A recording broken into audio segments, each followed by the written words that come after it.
Vamos retornando do nosso rápido intervalo, já com a tão famosa e conhecida Colinha, que nos acompanha desde o início, graças aos nossos amigos espirituais, a espiritualidade que gentilmente faz chegar um material tão farto até nós, para que possamos estar com os comentários para a noite. Então, eu sempre digo, eles têm uma paciência imensurável para com todos nós.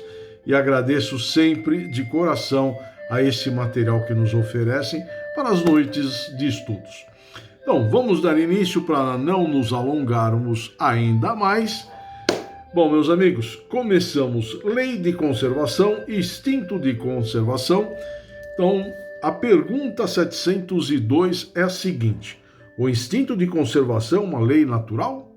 Materialização ficou da seguinte forma: a palavra instinto tem origem no latim instinctus, particípio passado de instinguere, que significa iniciar, impelir ou estimular. O termo latino refere-se a um impulso interior, uma instigação ou um estímulo que leva a agir sem reflexão prévia, focado na sobrevivência. Conceito: refere-se a uma resposta inata, automática e comportamental, comum em animais e humanos, direcionado à satisfação de necessidades básicas. O termo denota de uma ação sem aprendizado prévio, herdada e características de uma espécie. A expressão instinto de conservação ou de autopreservação refere-se ao impulso inato e automático dos seres vivos de proteger a própria vida e evitar riscos. Sua origem etimológica é conceitual e vasta, unindo a biologia, a filosofia interessante e o espiritismo. Entre várias religiões, doutrinas, ciências, ou como queiram chamar, existe uma específica que é a número 3, visão espírita, é a qual nós vamos mencionar agora. Visão espírita, segundo Allan Kardec, na doutrina espírita, o instinto de conservação é explicado como uma lei da natureza criada para garantir a manutenção da vida orgânica, permitindo que os seres se aperfeiçoem, a evolução, a nossa reforma íntima. É considerado uma inteligência não racional ou um mecanismo automático que se desenvolve e se mistura com a inteligência racional à medida que o ser evolui de animais e humanos, em animais e humanos, Aí tem algumas divisões: raiva e agressividade. Sobre essa ótica, seriam manifestações deturpadas ou exageradas desse instinto de conservação. Um resumo da origem: o conceito deriva da observação biológica da sobrevivência, latim instinctus mais conservare, consolidando-se no século XIX como um mecanismo inato de proteção, autopreservação, evoluindo de ação automática maquinal para ação misturadas com inteligência e razão. Observação de um mentor, instinto de conservação, é a lei da natureza agregada à consciência para se defender a vida em expansão em todas as latitudes da criação. Ele se manifesta em uns maquinalmente e em outros já dominando o raciocínio. Miramês: a própria lei de atração é ela em outra dimensão. A lei de afinidade é o instinto de conservação na dimensão que lhe é própria. Para conservar a harmonia, muitas coisas se encontram escondidas para aparecerem quando oportuno. Algo que vemos muito: instinto nos animais. Como funciona? Olha que interessante. Eles sentem o que podem comer, por onde andar e percebem outras coisas para as quais ou nós, muitas vezes, na maioria, eu diria, não vemos, como chamado sexto sentido dos animais, quando algo está para acontecer, algo ruim, como desastres naturais, terremotos, tsunamis e erupções vulcânicas. A reação deles é diferente. Mas por quê? Porque possuem sentidos muito mais aguçados que os humanos, permitindo-lhes detectar sinais sutis da natureza antes que se tornem perceptíveis para nós.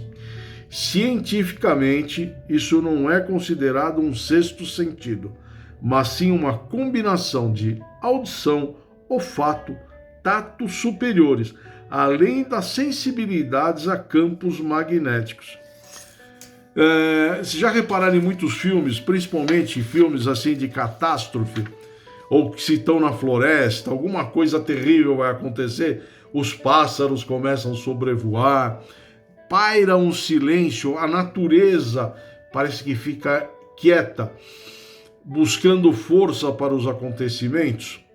E temos também, já sendo usado, animais para detectar, principalmente cães farejadores, detectar câncer, alguns tipos de câncer e doença, pelo cheiro, pelo odor que a pessoa exala. Eles são sensíveis e conseguem determinar com grande precisão a pessoa que está doente. Às vezes, ela descobre pelo animal que ela está com algum problema. Olha que interessante. Nós chamamos de sexto sentido. A ciência diz que cientificamente não é considerado, mas sim uma combinação de alguns fatores, né? Mas é muito interessante isso. E também nós temos muitos animais que são levados a hospitais, que eles levam aquela paz, a tranquilidade. E engraçado que eles sabem o lugar que eles estão. Eu tinha uma chácara, meu sobrinho, filho do Ronaldo e da Ana Paula, era bem criança, e tinha um cachorro que era assim, indomável. Virava até uma festa entre todos e a criançada para dar banho no cachorro. Ele dava cambalhota no ar, ninguém conseguia colocar uma coleira naquele cachorro, dar vacina, era sempre uma balbúrdia. Mas vejam, quando o meu sobrinho estava comendo uma bolacha, o cachorro, ele ia bem devagarinho, perto dele, como se estivesse trazendo uma proteção. O Rodrigo oferecia uma bolacha, chamava Rick o cachorro. Ele pegava cuidadosamente da mão da criança, era um bebê praticamente, um ano e pouco, e comia. Mas para quem via o Rick, para a hora de dar banho ou dar vacina nele, a balbúrdia, ninguém conseguia pegar aquele cachorro. Ele corria, se escondia, pulava, mas na hora disso ele percebia o instinto dele que aquele era uma criança. Ele ia assim, com muita gentileza e pegava. Na internet nós temos muitos vídeos, né, onde mostram os cachorros percebendo, vários animais percebendo que algo vai acontecer e tiram seus donos, seu tutor, amigo, criança.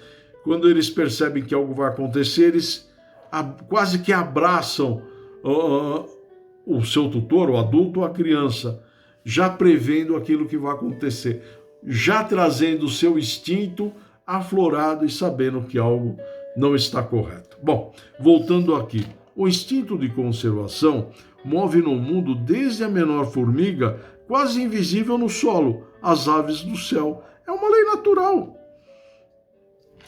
Agora, como é que nós vamos explicar isso?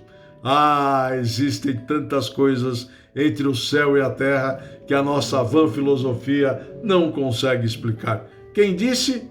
Pesquisem! É preciso compreender que tudo é regido pelas leis divinas e a cada ser evolui em seu ritmo próprio. Miramês. Da alta esfera espiritual, estudemos o instinto de conservação, que nele se encontram as raízes de todos os dons que buscamos por evolução espiritual. Lindo, né? A pergunta 703 e última desta noite é bem interessante. Com qual objetivo Deus deu a todos os seres vivos o instinto de conservação? A materialização ficou assim. Aqui é uma pergunta interessante, simples, não é? Vamos lá. Qual a finalidade para que serve o instinto de sobrevivência? Para nós espíritas, para o caminhar da nossa evolução. Faz parte da nossa reforma íntima, mas se não acredita em reencarnação, como é que nós podemos imaginar que o nosso instinto de conservação é para a nossa evolução espiritual, consequentemente a nossa reforma íntima? E para um suicida, meus amigos, que tem o dilema do instinto de sobrevivência versus o desespero que ele está naquele momento. Ele quer realmente acabar com a sua existência? Podemos afirmar isso? Ou ele quer acabar com a dor, com o desespero, com a falta de perspectiva? Ainda achamos simples essa pergunta? Ela nos traz tremendas reflexões. Por que existe esse instinto de conservação? Fica aberto para no espaço cada um poder comentar. Miramês vem nos elucidar. Se meditarmos sobre o assunto, constataremos que o instinto de conservação é necessário para a vida, para que ela cresça e prospere, e que essa força divina vá desabrochando e se modificando em nossos aspectos de sua própria grandeza. Os animais, por exemplo, sentem os instintos, contudo, não percebem de onde vêm, mas a bondade divina sabe como ele deve operar, e é nesse labor interno dos animais que os rudimentos da consciência vão tomando nossas formas e registrando novos métodos de vida consciente. Bacana, né? O nosso instinto, acredito que sempre nos estimula, não só a sobrevivência quando fala em evitar o término da existência. Temos o instinto de fazer as coisas, como usamos muito a expressão, fizemos no automático.